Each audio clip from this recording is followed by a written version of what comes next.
नमस्कार, मैं हूं आपका मार्गदर्शक मिश्रा। और हमारा जो वीडियो चल रही थी, ये सीरीज चल रही थी, थर्ड सीरीज है।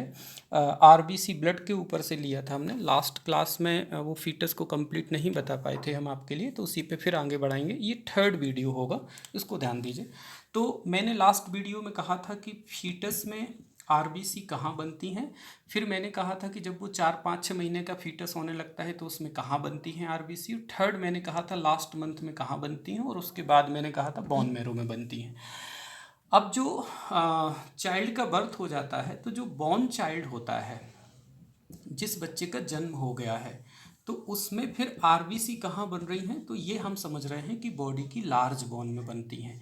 जो भी हमारे की बॉडी की लार्ज बोन होती हैं, उन लार्ज बोन में एक कैविटी है जिसका नाम है मैरो कैविटी। तो उस मैरो कैविटी में एक मटेरियल भरा होता है, उसको हम बोलेंगे बोन मैरो। क्या बोलेंगे? बोन मैरो बोलेंगे। क्या बोलेंगे? बोन मैरो बोलेंगे। तो बोन मैरो में ये बनने लगती हैं। और ये कब तक बहुत स्पीड से बनती हैं? ये 5 साल की एज तक, बर्थ से लेकर 5 साल की एज तक बोन मैरो, जो बॉडी की लार्ज बोन होती हैं, उनकी बोन मैरो में ये बहुत स्पीड से बनती हैं। उसके बाद जैसे ही 5 साल हो जाता है, तो 5 साल होने के बाद 5 ईयर जैसे कंप्लीट होते हैं, तो बोन मैरो में जो लार्ज बोन थी, उनमें आरबीसी का जो फॉर्मेशन होता है वो कुछ रिड्यूस होने लगता है, वो कम होने लगता है। ठीक है, वो कम होने लगता है। उसके बाद फिर ये कहाँ बनती हैं?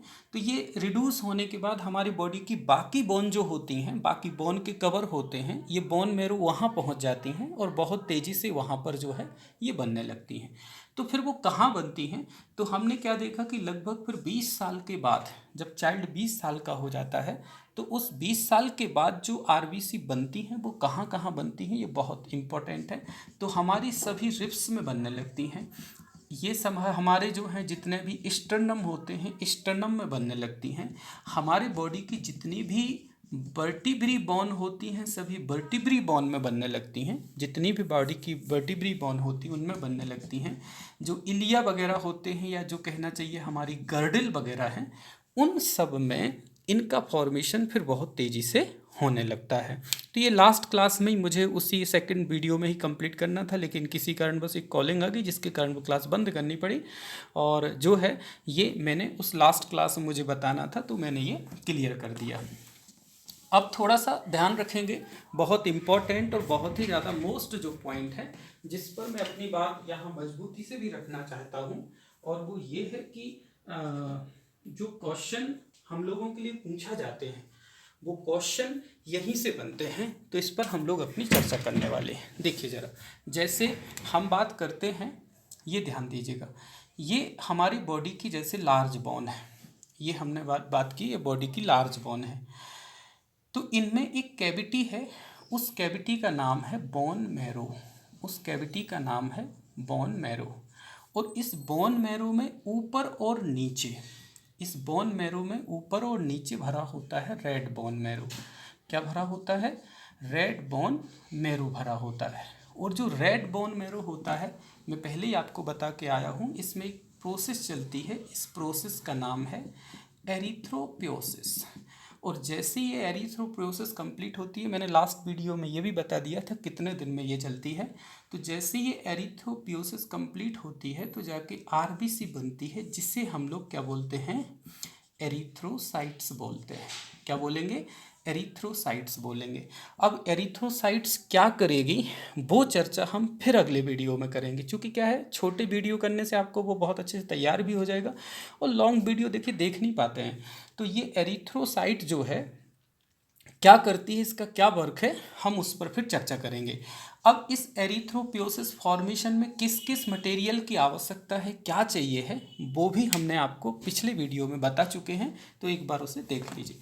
अब हम इसके क्वेश्चन लगा लेते हैं। लास्ट जो सेकंड वीडियो था उसमें किसी कारणवश मैंने बताया कि क्वेश्चन भी नहीं लगा पाए थे।